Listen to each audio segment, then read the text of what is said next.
Góðan daginn. Takk fyrir að bjóða mér hérna í dag að tala þetta mikilvæga málefni. Ég heiti sem sagt Dagur Bjarnason og starfandi læknir á geðsviði Landspítalans. Vinn þar fyrir utan líka að hluta til á stofu, á einkastofu. Titillinn sem sagt geðheilbrigðisþjónusta fyrir fullorðna með þroskahömlun. Hvað þarf að gera? Fyrst þegar Friðrik bað mig að tala þennan málefni, þá hugsaði með mér að þetta verður nú afar stuttur fyrirlestur, því að þessi úrræði eru bara hreinlega ekki til, sko. Þannig ég ákvaði nú aðeins að kannski hugsa þetta öðruvísi og hugsa frumið og hvað þau að gera til þess að vera með slík úrræði og slíka meðferð. En þetta er kannski aðeins of yfirlætislegur titill á mig, hvað það að gera, það er ekki svo ég sé öll svör, sko.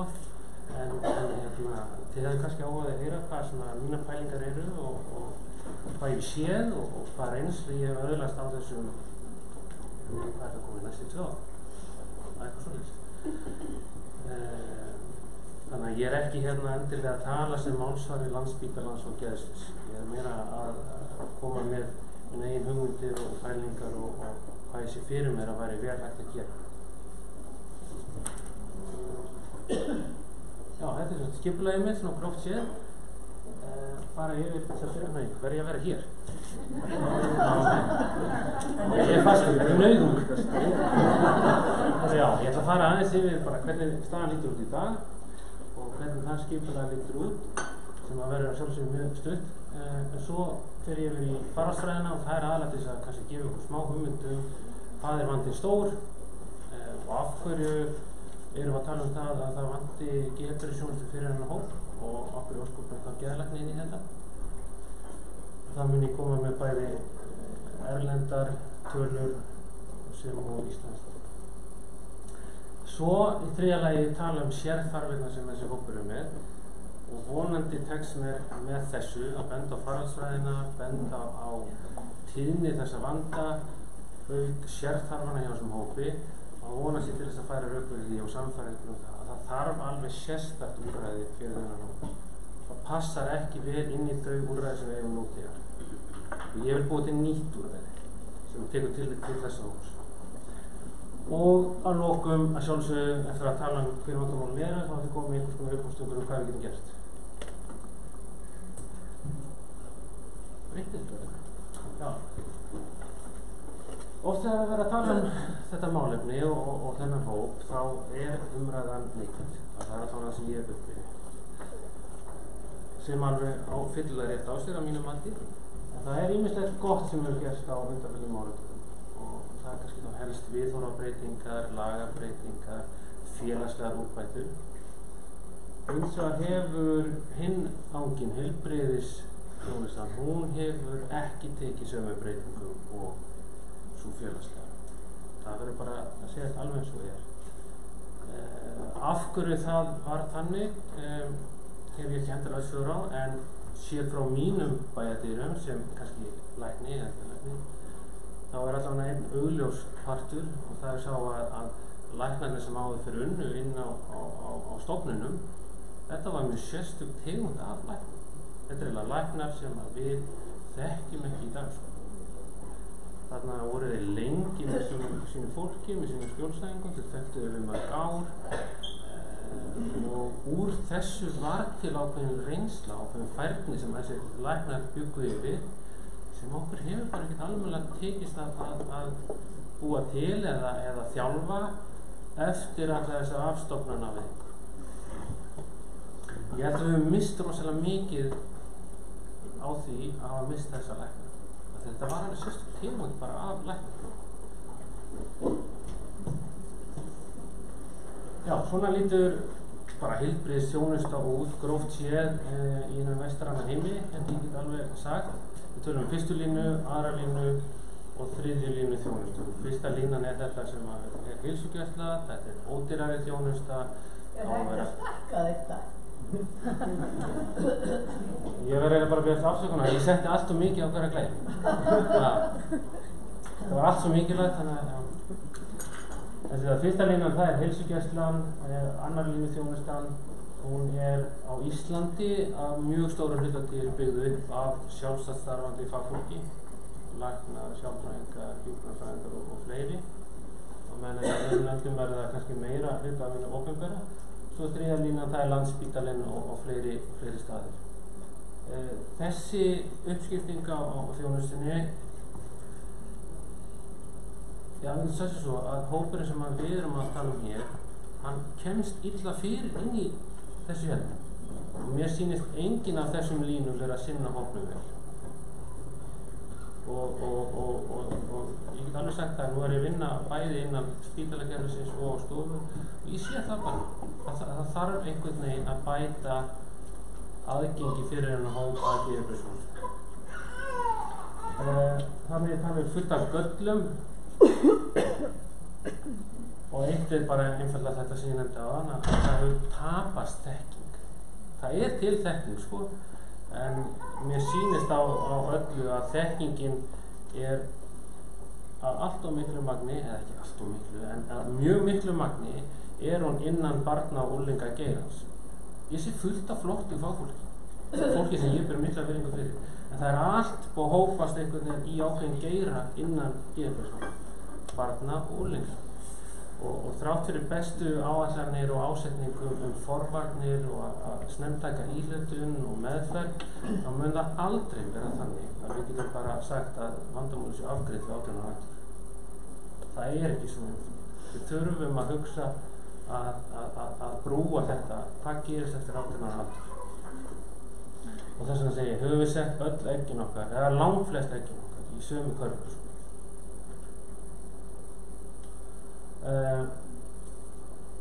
Þetta er oft heldur ekki hluti af sérnámi lækna. Það kannski kemur einhverjum á óvart, en þannig er það. Það er bara frekar nýlega sem að Bretar þeir settu það sem ég kalla developmental psychiatry inn í sérnámsprógram sinna deildarlækna. Það er svona upp á 2009. Það sem ég lærði í mitt sérnám á Karolinska í Stokkólmi, þar var þetta ekki leikpartur af því. Þannig að þegar ég geng inn í þetta teymi þá er ég pink að fara út fyrir það endaráman. En eitt af skilarunum var nú líka það kannski að ég fengi greitt undirsérgrein eða nám til að setja mig inn í þennan geira. Því það þarf. Sérnámslæknar á Íslandi, sérnámslæknar í Svíþjóð, Noregi, Danmörku, þetta er ekki hluta þeirra. Og ef sérnámslæknar fá ekki að vera útsettið fyrir ákveðnum hópum og ákveðnum vandamálum, þá verða þetta bara rægir að sinna slíkum vandamálum. Þeir þurfa að vera útsettir til þess að þjálfa sig og fá færni. Svo er þetta með annar línu þjónustuna sem við höfum hérna á Íslandi sem er upp á vissu marki drifin áfram af sjálfstarfandi fagfólki. Hún hentar ekki vel fyrir þennan. Ég vinn þar sjálfur og ég veit það á eigin stöðu. Þetta er maður er einyrki, maður er einn. Þú ert ekki eins og í teiminu okkar hjá Bjarghauði og innan spítalans að þá þetta vinna í teimum, þú ert með marga faghópa. Og þessi sem eru mjög veikir og hafa stór vandamál, þeir þurfa aðkomu læknir, þeir þurfa aðkomu sálfræðings, hjúkrunarfræðings, þroskaþjálfa, iðjuþjálfa, talmeinafræðings.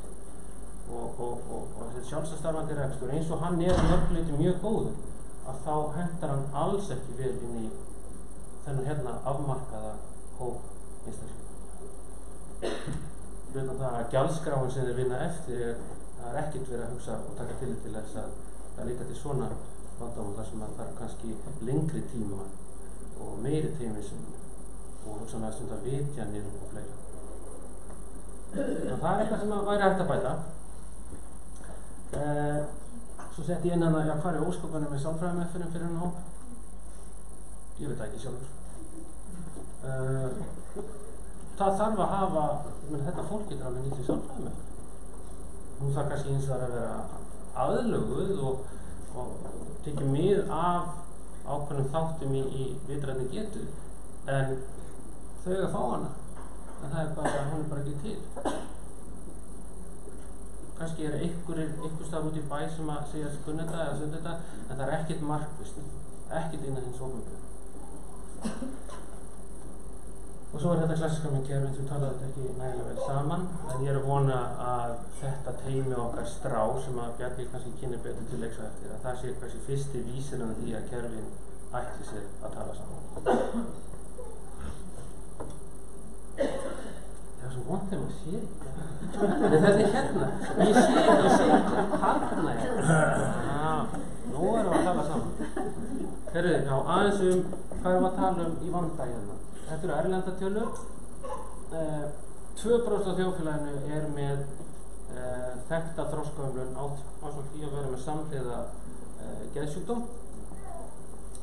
Og almennt séð erum við að horfa á það að kannski 3-föld, jafnvel 6-föld áhætta á að vera með geðræn eða hegðunarvanda hjá þessum hópi.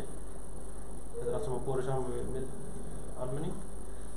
2/3 hlutar, það er rosalega átala, er að nota svokallað geðrofslyf. Geðrofslyf er alveg bara sér tegund af lyfjum sem eru hönnuð fyrir ákveðin vandamál. Ég veit ekki hversu vel þeir inn í þessu, þau eru búin til þess að hafa áhrif á geðrofseinkenni.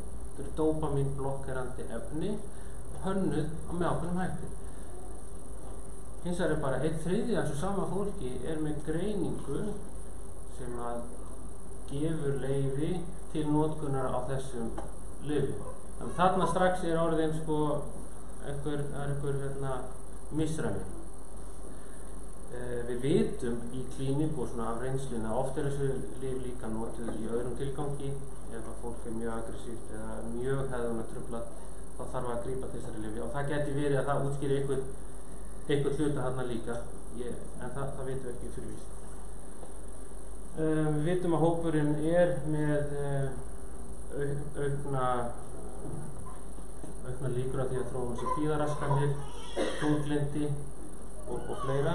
En við sjáum eins og líka að jafnvel er verið að nota of lítið af svokallað kvíða- og þunglyndislyfjum. En við erum ekki að nota of mikið af geðrofslyfjum. Þannig að spurningin, erum við að nota of mikið, erum við að meðhöndla alla bara með lyfjum og allt of mikið af því? Svarið sennilega einhvers konar já og nei. Það fer eftir hvernig þú horfir á það og hvaða vandamál þú horfir á og það sem þetta. Já, hérna er skýrsla sem að ég ákvað að smella hérna fram. Þetta er frá 2018. Svíar eða sænsk sveitarfélög vildu taka saman fyrir sig skýrslu til þess að meta og sjá hvort það væri til ójöfnuður í heilbrigðiskerfinu þeirra gagnvart nákvæmlega þessum hópi. Og það sýnir sig vera, hópurinn er með aukna áhættu á að þróa með sér sykursýki, ýmsa hjartasjúkdóma, ofþyngd og krabbamein. En það sem líka er að þau virðast ekki fá sömu gæði á þjónustunni og almenningur. Við sjáum líka að það eru aukna dánarlíkur með almenning. Sem ég veist að skeri að heyra þetta. Fólk með einhverfu, það lifir að meðaltali 16 árum styttra. Þetta hefur verið margrannsakað. Kona með þroskahömlun sem greinist með brjóstakrabbamein, cirka bá 2-föld dánarlíkur.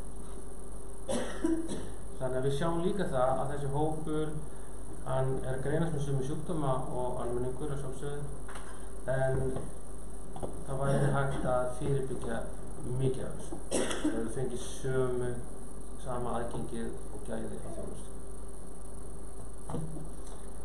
Ég ætla bara að skauta yfir þetta. Þetta er hollensk rannsókn frá 2018 frá ráðuneytinu þeirra. Það voru að bera saman þjónustuþarfir í þessum mismunandi löndum. Þau eru sem sagt mislangt komin í afstofnunarvæðingu, mislangt komin í að privatisera versus að hafa innan opinbera og fleira. Það er alveg greinilegt á öllum þessum löndum að þjónustuþarfir þessa hóps fara mjög hratt vaxandi núna á undanförnum árum. Og fólk er svona að reyna að skilja af hverju er það, af hverju fer þetta svona hratt vaxandi einmitt núna eitthvað síðast. Svo eru bara kenningar að það geti hugsanlega tengst bættum lífsgæðum, við erum komin með flóknara samfélag en oft áður það meiri áherslu lögð á sjálfstæði og þar fram með það. Þetta er svo könnun sem að velferðarsvið lét taka saman fyrir sig. Það er ægilega þurft, en þarna voru sendar út spurningar til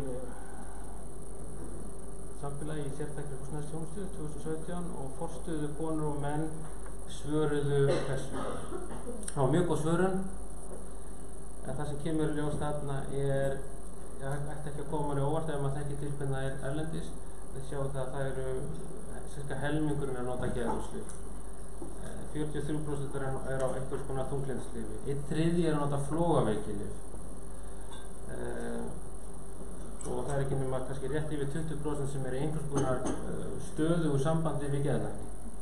Verandi á þungum, flóknum geðlyfja meðferðum, en það er bara brot aðeins sem að er í samtali við geðlækni. Og oft eru mörg af þessum lyfjum eru hugsuð til styttri tíma, þannig að það skýtur pingu í sköppu hvað það eru fáir í raun og veru í góðum samskiptum við eitthvað sem hefur vitað á þessum lyfjum. Svo kemur þetta pingu óvart líka hvað fáir þarna er á örvandi lyfjum sem að maður ætti að eiga von á að væri talsvert tala með við þann hóp fólk sem er að ræða. Þannig að það er sennilega undirmeðöldum á vissum sviðum.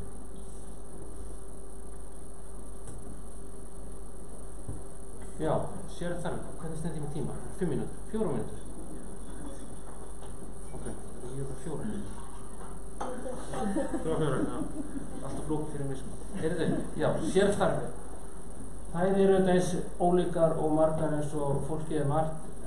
Það fer algjörlega eftir því hvers konar þroskahömlun er að ræða, hver er hinn raunverulega aðlögunarfærni og viðkvæm geta viðkomandi einstaklings, hvað aðra fylgiraskanir fylgja með þroskahömlunni.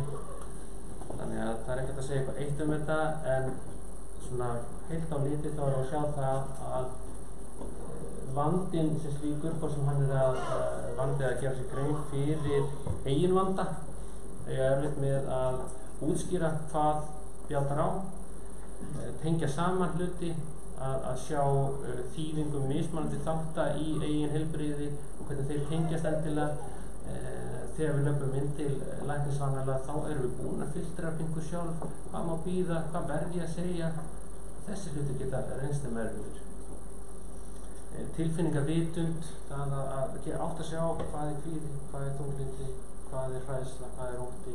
Það sjáum við ofta getur verið mismunandi í þessum hópi. Fyrir utan athyglinna, minni, tjáningu, allir sveigjanleiki samskiptum. Það er að segja, þetta hefur áhrif á hvernig fólk getur sótt sér þjónustuna. Og þetta getur birst á marga vegu. Fólk á erfitt með að fylgja ákveðnum reglum.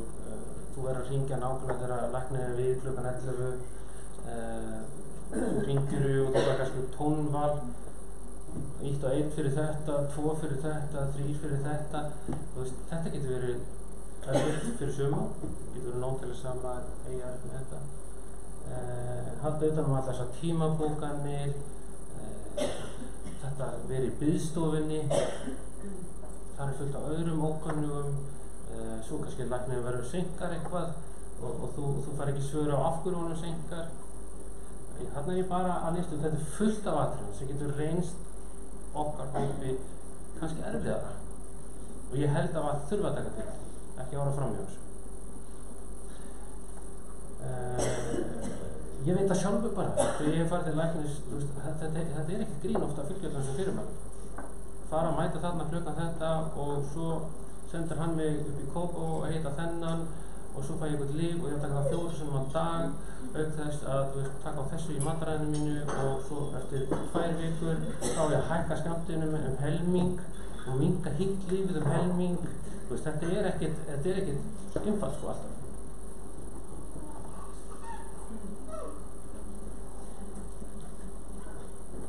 Já, loksins komum við á hvað það að gera. Ég held að við þurfum að bara að játa það að það geta ekki allir aðlaga sig að kerfinu. Við þurfum að láta kerfið aðlagast að fólkinu og búa til allt annan sveigjanleika. Það eru bara sumt sem ég hef talið upp. Ég hef þetta svolítið læknismiðaður í þessu tali mínu kannski. Ég til dæmis myndi vilja byrja á því bara að við kennum sérnámslæknunum okkar eitthvað í þessum fræðum byrjum þar, látum deildarlækna rótera inn í svona teymi, hitta þetta fólk. Þetta gerum við allstað, við látum kandidatunum okkar fara á vissa staði til þess að læra vissa hluti. Auðvitað að láta að koma til okkar til þess að öðlast færni í að sinna þessu mála. Og þannig líka bara búa til áhuga. Við þurfum að smita lækna að vilja koma og vinna með þessum hópi. Ég get alveg sagt að á þessu stutta tíma sem ég hef núna verið að vinna innan þessa geira, þetta er gríðarlega áhugavert út frá læknisfræðilegum sjónvinkli. Þetta er svona blanda af geðlækningum, það er taugalæknisfræði inn í þessu, erfðalæknisfræði inn í þessu, lyflækningar og ég held að maður geti auðvitað að smita unga lækna að hafa áhuga á þessu. Þetta er gríðarlega breitt, þetta er ekki hefðbundna geðlækning. Þannig já, ég myndi vilja koma ykkur slík á læknirnar, fá unglæknina til okkar til að kenna þeim og smita þá og vekja áhuga. Það var einn liðurinn. Ég myndi vilja sjá að gjaldskrá breytingar eru gerðar fyrir sjálfstætt geðlækna, gera þeim kleift að fara í vitjanir til dæmis. Gera þeim kleift að stunda fjarmeðferð. Ósköpunum var ekki búin að leyfa það. Að mæta fólkinu þar sem það er. Við vitum að það getur oft verið vandamál fyrir þetta fólk að koma. Það getur það óttablandið að koma á einhverja stöð og setja sig í einhverja biðstofu og óttinn er það sterkur, það kemur. Af hverju erum við þá ekki kringu sveigjanleg? Nýtum tæknina. Af hverju ósköpunum ekki? Margt af þessu fólki nota tölvuna mjög mikið. Hittum það þá bara á þeim stað sem það treystir sig að vera, hvort sem það er inni heimi á sér eða eitthvað annars staðar. En það þarf auðvitað þá að gera þannig að geðlæknar stofu meita það. Þeir vil ekki vera að stunda eitthvað sem er bannað. Ok, shit, ég er alltaf seint. Ég er það í öllum. Heyrðu, já, ok. Loka, svona vil ég hafa þetta. Þetta er minn draumur. Ég vil fá alvöru teymi eins og við erum að sjá í geðheilbrigðisteymi í vestur í bæ núna, austur og hvað ég ekki að koma í Garðabæ heldur líka. Þverfagleg teymi innan hins opinbera þar sem að fólk eða fjölskyldur geta lappað einn inngang og geta ráð fyrir því að þar sé svo þjónusta sem að þarf að fá. Hvort sem það er læknisþjónusta, sálfræðiþjónusta, þroskaþjálfi, iðjuþjálfi, sama hvað er. Allt einfalt einum stað. Ekki eins og við erum núna í dag, greiningarskurð þarna og lækninni þarna og heilsugæslan þarna. Bara pakkum þessu saman og búum til þekkingarsetur eða stað þar sem er hægt að þjálfa upp alvöru færni og þekking. Hvort sem að það er ráðgjöf, talþjálfun, greiningarferli sjálft, viðtalsmeðferðirnar, lyfjameðferðin, bara allt undir einu þætti. Það er það sem þarf að gera að mínu mati. Þetta er það sem við erum að horfa til. Þetta er svona, okkur langar að vera svona eins og Noregur. En þið sjáu hvað það er langt í það. Þau eru með 26 starfsmenn í 100% stöðugildum. Þetta er alltaf að vera geðlæknar, taugalæknar, heimilislæknar innan þessa teymis, oft í sumum hérum. Þroskaþjálfar, talmeinafræðingar, sjúkraþjálfarar, iðjuþjálfarar, kynlífsfræðingar, hjúkrunarfræðingar, sálfræðingar. Þetta er alvöru þverfagleg teymi. Við í dag erum 3,1 eitthvað næstu 4 stöðugildi. 2 starfstéttir, 1 læknir og þroskaþjálfari. Það er svolítið langt í land. Það er mér langar að segja fullt í viðbót, en ég er alveg búin að skýta á mig um tíma. Þetta er síðasta sem ég langar að segja. Fyrsta bókin sem ég veit sem er klínískar leiðbeiningar fyrir lækna góða starfshætti, hvernig á að sinna fólki með þroskahömlun og geðrænan vanda. Kom út núna 2018 eftir Lenu Nilander og ég er að leita eftir fólki sem þenn er að ástafa með að þýða þetta stórvirki. Þetta er eitthvað sem við erum ekki með neitt slíkt á Íslandi. Takk.